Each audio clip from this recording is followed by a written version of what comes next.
우리가 잘 알지만요, 성경에 보면 사울이라는 이름으로 불려지는 두 사람이 등장하지 않습니까? 한 사람은 구약에 나오는 이스라엘의 첫 번째 왕 사울 왕을 말하고요, 또 다른 한 사람은 신약에 나오는 위대한 사도 바울, 그의 옛 이름 사울이라는 사람이 성경에 나온다는 겁니다. 근데 여러분, 이 두 사람의 이름은 똑같지만 그 두 사람의 삶의 방식은 우리가 아는 것처럼 정반대라는 거예요. 우선 구약에 나오는 이 사울 왕은요, 처음에는 너무나 아름답게 그의 인생이 시작됐습니다. 하나님께서 복 주실 수밖에 없을 정도로 겸손과 순종의 사람이 사울이었는데, 문제가 뭐냐면 시간이 가면 갈수록 그의 인생은 추악해지고 타락해서 결국은 하나님께 저주를 받아 내가 이 사울을 이스라엘 왕으로 세운 것을 후회한다, 이런 버림을 받을 정도로 그의 인생이 몰락하더라는 겁니다. 그런가 하면 신약에 나오는 이 바울, 사울은요, 그의 인생의 시작은 예수 그리스도를 대적하고 교회를 핍박하는 삶으로 시작했지만, 그가 다메섹이라는 도시로 가는 그 도중에 살아계신 예수 그리스도를 만나는 그 영적인 사건을 경험함으로 그의 인생의 후반전은 너무나 아름답게 변화된 이 모습을 우리가 보게 됩니다. 제가 이 두 사람, 구약의 사울과 신약의 사울을 가만히 생각해 보니까요, 참 우리 인생이라는 것이 세 종류로 나뉘어질 수 있겠구나, 이런 생각을 합니다. 우선 어떤 종류의 사람이냐면 구약의 인물의 한 사람인 요셉. 여러분, 이 요셉은요, 시종일관 영적으로요 향기가 나는 사람 아닙니까? 겉으로 살아나는 그 삶은 업다운이 있고 굴곡이 있을지 모르지만 그의 내면에서는요, 단 한 번도 영적으로 인생의 굴곡이 없었던 평균 이상의 삶을 유지하는 이 사람이 우리가 굉장히 부러워하는 삶의 모습입니다. 제가 가만히 보면요, 우리 교회 성도님들 가운데 몇 분은요, 이런 요셉과 같은 삶을 사시는 분이 있어요. 어릴 때부터 순탄하게 영적으로요 평탄한 삶을 살아가고 굴곡이 없는 분들이 계십니다. 그런가 하면 또 다른 부류의 사람이 있는데, 신약에 나오는 사울, 바울과 같은 삶입니다. 처음에는 좀 부실했는데, 믿음이 없어서 하나님을 대적했는데, 그리고 부모 속을 썩이는 이런 모습들로 항상 마음에 부정과 불평이 가득 차 있는 인생이었는데, 어느 순간부터 시간이 지나면 지날수록 점점점 예수의 향기가 드러나는 이 케이스의 사람도 있더라는 겁니다. 그런가 하면 가장 나쁜 케이스가 뭡니까? 구약에 나오는 사울 왕입니다. 시작은 너무나 아름답게 출발했습니다. 너무나 축복 가운데 시작했습니다. 그러나 무슨 일 때문인지는 모르지만 시험에 들고 어려움에 빠져가지고 그 시험과 어려움이 회복되지 않음으로 말미암아 시간이 가면 갈수록 그 인생의 발걸음이 밑바닥으로 추락하는 이런 부류의 사람들도 있더라는 거예요. 저는 할 수만 있다면 저와 여러분의 삶이요, 이 요셉과 같이 시종여일한 향기를 드러내는 삶이 되기를 주님의 이름으로 축복합니다. 하지만 이런 일이 어렵다고 한다면, 지금은 좀 어렵고 지금은 좀 부족하고 지금은 좀 부실하다 할지라도 사도 바울과 같이 사울처럼 세월이 가면 갈수록, 시간이 지나면 지날수록 우리의 인생의 부족한 부분과 더러운 부분은 점점 사라지고 예수 그리스도의 향기가 드러나는 그러한 삶이 되기를 주님의 이름으로 축복합니다. 오늘 이런 맥락에서요, 오늘 본문에 나오는 이 바울의 모습을 살펴보면서 저와 여러분의 모습이 바울의 모습이 되기를 원하는데요, 사실 저는 오늘 본문 말씀을 묵상하면서요 부끄러움을 참 많이 느꼈습니다. 왜 그러냐면 저의 실상을 보는 것처럼 보이니까요. 자, 우선 오늘 본문에요 14절에 있는 말씀을 우리 한번 다 같이 읽어볼까요? 14절 시작. 두 사도 바나바와 바울이 듣고 옷을 찢고 무리 가운데에 뛰어 들어가서 소리를 질러. 지금 14절을 보니까요, 바울과 바나바가요 소리를 꽥꽥 지르면서 무리 가운데 뛰어들고 그리고 자기들의 옷을 찢었다는 거예요. 여러분, 왜 그랬을까요? 왜 바울과 바나바는 자기들의 옷을 찢고 소리를 질렀을까요? 여러분은 평소에 옷을 찢어본 경험이 있으십니까? 또 소리를 막 고래고래 지른 적이 있으십니까? 만약에 있다면 어쩔 때 소리를 지르고 어쩔 때 옷을 찢으셨습니까? 우리는 보통이요, 굉장히 화가 나거나 원통하거나 억울한 일을 당할 때 옷을 찢거나 심지어는 자해를 하죠. 그리고 소리를 고래고래 지릅니다. 그렇다면 여러분, 오늘 본문에 나오는 이 바울과 바나바가 이곳 루스드라에 와가지고 그런 원통하고 억울한 그 일을 당했기 때문에 이렇게 옷을 찢고 소리를 지르는 것일까요? 아니죠. 지금 바울이 소리를 지르고요, 옷을 찢는 이때는요, 우리가 읽어본 것처럼 지금 사람들이 자기들을 찾아와서 자기들을 신으로 모시려고 할 때 이런 행동을 한 겁니다. 지금 바울이요, 루스드라는 이 도시에 와가지고 나면서부터 한 번도 걷지 못한 한 사람을 치유해 줍니다. 걷게 만들죠. 이 사건을 목격한 수많은 사람들이 지금 바울과 바나바가 인간의 모습으로 신이 나타났다, 이렇게 생각해가지고 지금 바울과 바나바를 신으로 추대하는 이 장면에 그런 행동을 한 겁니다. 여러분, 이 바울은요, 소리를 지르고 옷을 찢을 때 원통하고 억울할 때 그렇게 한 것이 아니라는 거예요. 제가 이 장면을 가만히 상상을 해보는데요, 상상을 할 때 문득 드는 생각이 뭐냐면, 여러분, 바울이요, 사람들이 그렇게 한다고 해서 옷을 찢을 필요까지는 없지 않습니까? 뭐 그게 원통하고 억울한 일이라고 해가지고 그렇게 고래고래 소리를 지르면서 옷을 찢습니까? 그냥 이렇게 하면 되는 거 아닙니까? 아이고, 저 신 아니에요. 저는 사람일 뿐입니다. 이 고친 것은 내가 한 게 아니라 하나님이 하신 겁니다. 저에게 그렇게 하실 필요 없습니다. 이렇게 말해도 되잖아요. 그리고 여러분, 사람들이 자기를 신으로 추앙하는 그 자체를요, 나중에 복음 전도의 도구로 사용하면 아주 유익하는 거 아닙니까? 내가 이런 능력을 행한 거 봤지? 그러니까 당신들은 내 말을 믿어야 돼. 이러면요, 얼마나 복음 전도가 쉽겠습니까?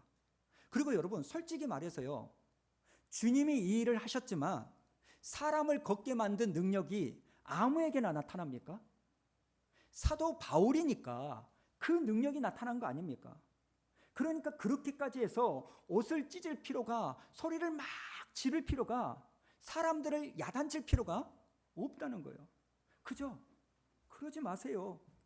저는 하나님이 아니라니까요. 아유, 하지 마세요. 이런 정도만 해도 될 거 아닙니까? 제가 오늘 말씀을 묵상하면서요, 바울이 이렇게까지 할 필요가 없는데 왜 그렇게 할까? 이런 생각을 하면서 이어지는 생각이 뭐냐면, 그렇다면 하나님은 왜 바울의 이런 모습을 성경에 기록되게 만드셨을까? 이런 생각이 드는 거예요. 제가 그런 질문을 가지고요, 성경의 여러 부분을 살펴보니까 제가 내린 결론이 뭔지 아십니까? 여러분, 우리 앞에 놓여져 있는 이 겸손과 교만의 이 부분은요, 우리 인격과 교양의 문제가 아니라 생존의 문제, 죽고 사는 문제라는 거예요. 우리는 흔히 그렇게 생각합니다.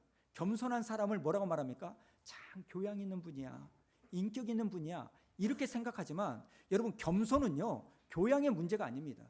우리가 죽고 사는 생존의 문제라는 거예요. 그래서 하나님이 바울의 이 모습을 기록하게 만들었다는 거예요.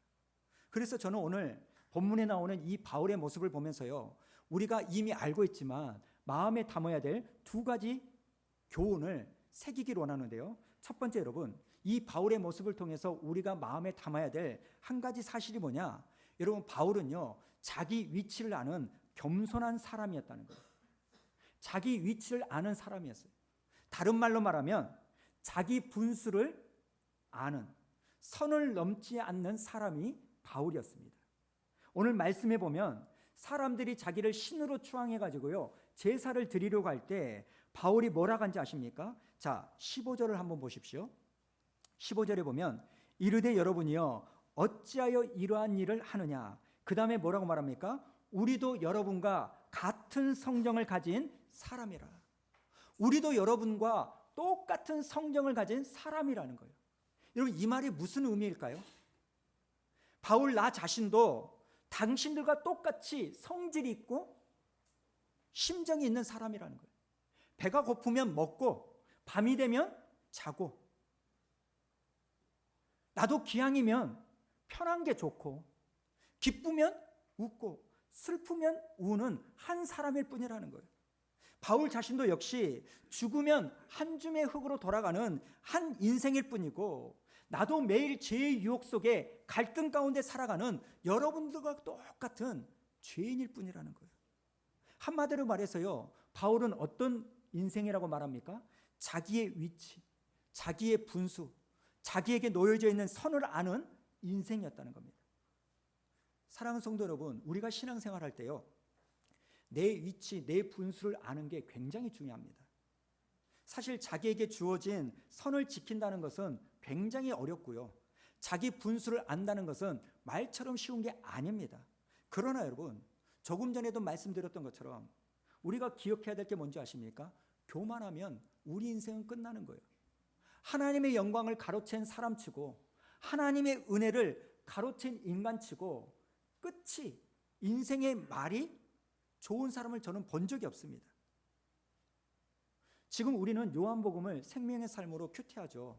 지난 한 주 동안 특별히 침례 요한의 삶을 우리가 보게 되는데요, 여러분, 사실 이 침례 요한은요, 저와 여러분이 생각하는 것보다 훨씬 더 비중이 큰 아주 위대한 인물이 침례 요한입니다. 그러나 왜 우리의 뇌리 속에는 이 침례 요한이 그렇게 중요한 인물로 각인되지 않는지 아십니까? 그 이유는요, 침례 요한 자신이 자기 자신을 규정짓는 태도 때문이에요. 이 요한은요, 자기 자신을 뭐라고 말하는지 아십니까?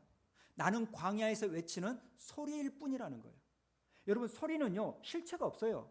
그냥 아 하면요, 그냥 내 귀에 들리고 사라집니다.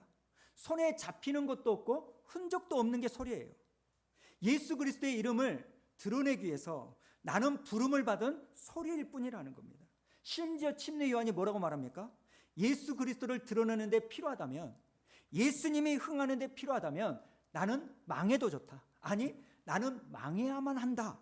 이렇게 고백하는 자기의 분수와 하나님이 자기에게 주신 선을 지키는, 위치를 지키는 사람이었다는 거예요. 이런 침례 요한을 예수님이 뭐라고 평가한지 아십니까? 마태복음 11장에 보니까 이런 말씀이 있는데요, 자, 색깔 있는 부분만 읽어볼까요? 시작. 내가 진실로 너에게 말하노니 여자가 낳는 자 중에 침례 요한보다 큰 이가 일어남이 없도다. 여러분, 다시 강조드립니다. 교만은요, 인격의 문제가 아니라 생존의 문제입니다. 교만하면 저도 마찬가지고 여러분도 살 수가 없어요. 제가 목회를 하면서요, 목사로서 가끔 민망할 때가 있어요. 연세 드신 어르신과 함께 신방을 가거나 식사를 하거나 이럴 때요, 우리나라는 좀 장이 유서잖아요. 그렇기 때문에 여러분, 연세 있는 분이 먼저 드시고 그래야 돼요. 근데 문제가 뭐냐면 음식을 먹을 때도 목사님이 먼저 드세요. 엘리베이터를 탈 때도 목사님이 타세요. 제가 나를 존중해 주시구나 이런 마음이 들기도 하지만 한쪽으로는요, 민망하고요, 불편할 때가 많아요. 왜 그런지 아십니까? 안 믿는 사람들이요, 이런 모습을 보면 어떻게 생각하겠냐고요. 뭐 새파랗게 젊은 목사는 아니지만, 젊은이라고 말할 수는 없지만, 그래도 제가 젊은 축에 속하는데 내가 왜 이런 대우를 받아야 되나? 식당을 가서 식사를 할 때도요, 제가 대표 기도를 하잖아요. 그러면요, 기도가 끝나고 나서 식사를 각자 알아서 하시면 되는데 목사가 숟가락을 들기 전까지 숟가락을 안 들어요. 저는 장이 유서니까요, 집사님 먼저 드십시오. 그러면 목사님 먼저 드셔야죠. 이게 저를 참 불편하게 합니다. 제가 그런 일을 경험할 때마다요, 저는 이솝 우화가 떠올려져요. 이분은 지금 나를 좋아하고 나를 존경해서 하는 게 아니라는 거예요. 이솝 우화를 보면 여우인지 늑대인지는 모르지만 이 여우가 지나가면 그 주변에 있는 모든 짐승들이요, 길을 열어주면서 그 여우를 향하여 엎드려 절을 합니다. 그 여우가 그것을 보고 우쭐해지죠. 야, 역시 내가 이 밀림에서 대단한 사람이야, 능력 있는 사람이야, 그러니까 나에게 전부 다 절을 하고 길을 열어주는 거지, 이렇게 생각하는데 실상은 어쩝니까? 그 짐승들이 절을 하는 것은 그 여우를 보고 하는 게 아니라 그 여우 뒤에 있는 사자를 보고 길을 열어주고 절을 하는 거 아닙니까? 저는 이게요, 딱 목사의 위치라고 생각합니다. 성도들이 뭐 목사님 이러니까요. 제가 뭐 사자인 줄로 착각하는 그 순간부터요. 저는 죽는 길이에요. 그래서 항상 우리 성도님들이 저를 대우해 주시고 섬겨 주시면 그럴 때마다 이것은 내 뒤에 계시는 하나님을 사랑하는 사랑의 표현이다. 이렇게 마음을 먹으려고 애를 씁니다. 우리 교회에 있는 장로님, 권사님들, 집사님들, 교회장님들도 마찬가지 아닙니까? 우리들이 잘나서 성도들이 존중해 주는 게 아닙니다. 그 배후에 계신 살아계신 예수님을 사랑하니까 그 마음으로 우리들을 존중하고 섬기는 줄로 믿습니다. 그래서 여러분, 교만해 주는 순간, 여우에 불과한 내가 사자인 줄로 착각한 그 순간, 여러분, 저는 망하게 된다는 이 사실을 잊지 않아야 되는 거예요. 여러분들도 마찬가지입니다. 성경의 수많은 사람들이요, 아름답게 시작했지만 구약에 나온 이 사울왕이 겸손하고 순종한 모습으로 왕의 이치에까지 올라갔지만 왜 하나님이 왕으로 세운 것을 후회하는 이런 버림을 받은지 아십니까? 딱 하나예요. 그 마음에 교만이 싹텄기 때문에. 여러분, 시작이 아름답게 출발되는 것도 좋지만 우리의 인생의 끝이 아름답게 자리매김되는 것도 굉장히 중요합니다. 오늘날 많은 교회가 세상에서 비난을 받을 때 그 비난받는 첫 번째 이유는요, 저 같은 목사예요. 성도들이 존중해주고 순종해주니까 마치 내가 능력 있는 것처럼 생각해가지고 내 말은 곧 하나님의 말씀이다, 이런 등식으로 성도들을 이끌고 가다 보니까 그거에 대한 모든 문제들이 드러나는 거 아닙니까? 저는 우리 교회가요, 창립 6주년을 맞이한 이 순간 교회 안에서 하나님만이 드러나고 내가 낮아지고 여유인 내가 사자인 줄로 착각하는 이런 일들이 없어지고 온전하게 겸손해지는 내 선을 지킬 줄 아는, 목사는 목사로서의 선, 장로는 장로로서의 선, 교회 안에서의 선뿐만 아니라 가정에서 남편으로서의 선과 아내로서의 선, 자녀로서의 선을 잘 지키는 그 모습으로 말미암아 하나님의 귀한 축복을 얻는 저와 여러분 되기를 주님의 이름으로 축원합니다. 그런가 하면 두 번째로 사도 바울을 통하여 우리가 알 수 있는 게 뭐냐면, 사도 바울은요, 자기 위치를 아는 겸손한 사람이었지만 또 하나 하나님을 드러내는, 하나님께 영광을 돌리는 사람이었다는 겁니다. 자, 15절을 다시 보십시오.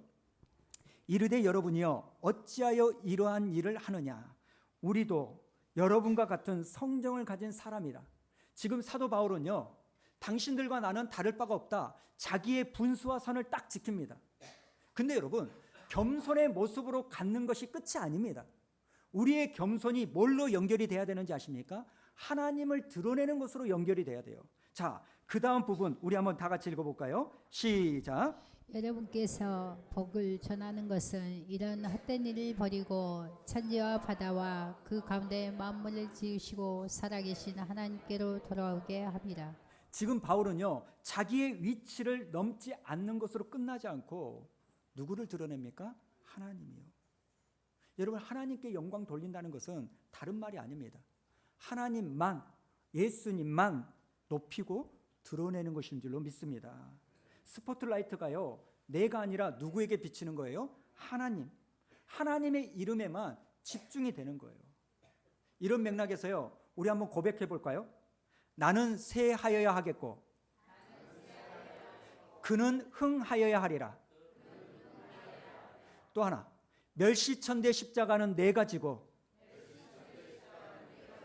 주님 존귀 영광 모든 권세 주님 홀로 받으소서. 여러분, 이게 하나님께 영광 돌리는 우리의 태도인 줄로 믿습니다. 여호수아서 24장을 보면 여호수아가 죽음을 앞두고 이스라엘 백성들에게 유언을 합니다.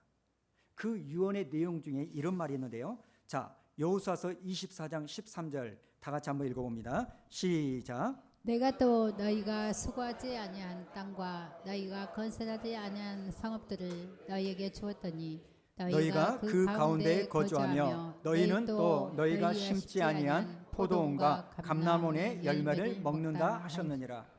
지금 여호수아가 뭐라고 말합니까? 가나안 정복에 있어서 너희들 이스라엘 백성들의 수고는 하나도 없다는 거예요. 근데 여러분 한번 생각해 보세요. 왜 이스라엘 백성들의 수고가 없겠습니까? 다들 목숨을 걸고 이방 민족과 싸워가지고 전쟁에서 땅을 정복한 거 아닙니까? 그리고 땅을 분배한 이후에도요, 애씀이 있었습니다. 성을 건축하고요, 감람원과 포도원을 만들었어요. 그러나 지금 여호수아는 뭐라고 말합니까? 너희들이 한 것은 아무것도 없고 하나님이 다 했다. 여러분, 이게 우리에게 주시는 메시지가 뭘까요? 신앙생활이 뭔지 아십니까? 여러분, 신앙은요, 나를 드러내는 게 아니라 하나님을 통로로 삼아, 하나님을 도구로 삼아 나를 드러내는 게 아니라 나를 통하여 하나님이 드러나고 하나님이 증명되는 삶인 줄로 믿습니다. 그래서 바울과 바나바는요, 자신들에게 절하는 이 루스드라 사람들을 말린 거 아닙니까? 여러분, 하나님께 영광 돌린다는 이 말은요, 어떤 의미에서요, 내가 죽도록 수고한 다음에도 나는 할 것을 했을 뿐입니다. 나는 무익한 종입니다. 주님이 하셨습니다. 이렇게 고백하는 것인 줄로 믿습니다. 근데 여러분, 여기서 좀 우리가 생각해 봐야 될 것은 뭐냐면, 하나님 덕분에 이렇게 되었습니다. 하나님 덕분에 승진했고, 하나님 덕분에 합격을 했고, 하나님 덕분에 부자가 됐고, 하나님 덕분에 병고침을 받았습니다. 이렇게 말하는 것을 하나님께 영광 돌리고 하나님을 드러내는 삶이라고 생각하시면 안 돼요. 물론 틀린 말은 아니지만 우리의 생각을 약간 좀 바꿀 필요가 있습니다. 핵심이 뭔지 아십니까? 우리가 무엇을 했느냐, 우리가 무엇을 이루었느냐, 우리가 무엇을 성취했느냐, 이게 핵심이 아니라 나를 통하여 하나님이 얼마나 잘 드러나셨냐, 이게 핵심이라는 거예요. 예를 들면 이런 거죠. 직장에서요, 승진해가지고 높은 자리에 올랐어요. 그 사람들이 사람들 앞에 이렇게 고백합니다. 제가 오늘 이 자리에 오를 수 있었던 것은 모두 다 하나님의 은혜입니다. 이렇게 고백하는 거 너무너무 아름다운 거죠. 우리는 그렇게 해야 됩니다. 근데 여러분, 만약에 그런 고백을 듣는 다른 사람들이요, 머릿속에 이런 생각을 한다면, 야, 내가 아는데 네가 그 자리에 올라가기 위해서 얼마나 아부를 많이 하고 뒷돈을 많이 주고 부하들의 실적을 네 실적으로 가로챈지 내가 아는데 네가 그런 말을 하느냐? 이런 생각을 한다면 여러분, 어쩐 걸까요? 아무리 우리가 잘 포장해가지고요, 하나님의 영광을 드러낸다 할지라도 그건 아닙니다. 우리가 불의한 방법으로 돈을 벌었다 할지라도, 그 번 돈으로 헌금해서 교회를 건축한다 할지라도 여러분, 그것은 하나님의 영광을 드러내는 게 아니라는 거예요. 직장에서 비록 말단의 자리를 정정긍긍하지만 눈속임으로 일하지 않고 마치 그 일하는 것을 주님께 하듯 하면 그것이 하나님께 영광 돌리는 삶인 줄로 믿습니다. 결국 중요한 게 뭡니까? 내가 뭘 이루었느냐, 앞으로 무엇을 이룰 것이냐, 이게 아니라 지금 내가 어떻게 하나님의 모습을 내 마음 가운데, 내 입술 가운데, 내 얼굴 가운데, 생각 가운데 드러내느냐. 저는 우리 교회 성도님들이요, 무언가를 이름으로만 하나님께 영광 돌리려고 하는 여기에만 집착하지 않고 내 생각과 말에서 하나님을 바르게 드러냄으로 말미암아 주님께 영광 돌리는 축복이 있기를 원합니다. 한 가지 말씀만 드리고 마무리하겠습니다. 자, 그렇다면 여러분, 어떻게 해야 우리 분수를 알고 선을 넘지 않을까요? 내 본능은 내가 드러나야 되는데 어떻게 해야 내가 드러나지 않고 하나님이 드러날 수 있는 삶을 살 수 있을까요? 제가 이 고민을 가지고 말씀을 묵상하는데요, 우리가 예전에 살펴봤던 사도행전 14장 3절에 나오는 이 말씀에서요, 그 답을 얻었습니다. 자, 13절 우리 한번 다 같이 읽어볼까요? 시작. 두 사도가 오래 있어 주를 힘입어 담대히 말하니 주께서 그들의 손으로 표적과 기사를 행하여 하여 주사 자기 은혜의 말씀을 증언하시니. 여러분, 비시디의 안디옥에서 이고니온에서 이 모진 핍박을 당해도요, 사도 바울이 인내하여 복음을 전할 수 있었던 이유가 어디에 있다고 말합니까? 주를 힘입어 살았기 때문에.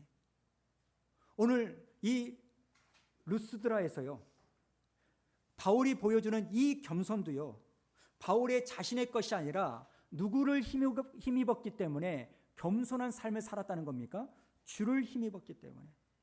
저는 이 말씀을 깨닫고요, 너무너무 감사했어요. 왜 그런지 아십니까? 우리는 흔히요, 바울을요, 우리와는 비교할 수 없는 엄청난 슈퍼맨처럼 생각을 합니다. 그러나 그렇지 않습니다. 바울이 원래부터 담력이 있고 담대해가지고 환란이 오고 핍박이 와도 두려워하지 않았던 사람이 아니라 바울이 주님을 힘입는 삶을 살았기 때문에 그 모진 핍박에서도 담대함을 살 수 있었던 거예요. 바울이 원래부터 겸손했던 사람이 아니라 주님을 힘입어 사는 삶을 살았기 때문에 그렇게 겸손하고 자기가 아니라 하나님을 드러내는 삶을 살 수 있다는 거예요. 여러분, 이게 우리의 소망입니다. 내가 내 자신을 보면 낙심되고 좌절할 수밖에 없지만 오늘 우리가 바울처럼 주님을 힘입는 삶을 살게 된다면 얼마든지 저와 여러분도 바울과 같은 삶을 살게 될 줄로 믿습니다. 여러분, 이번 한 주간도요, 내 힘이 아니라 내가 가진 것이 아니라 나를 도우시는 주를 힘입어 살아갈 때 여러분의 삶의 문이 열리는 복이 있을 줄로 믿습니다. 그러기 위해서는요, 여러분, 먼저 우리가 은혜를 받아야 돼요. 내가 먼저 주님을 힘입어 살아가는 그 은혜를 경험하면 내 가족, 내 주변에 있는 사람들에게도 이 은혜의 물고가 열릴 줄로 믿습니다. 저는 오늘 말씀을 준비하면서요, 이전과는 다르게 좀 빠른 찬양을 하고 싶습니다. 찬송가 191장에 보면 이런 가사가 있죠. 내가 매일 기쁘게 순례의 길을 행하면.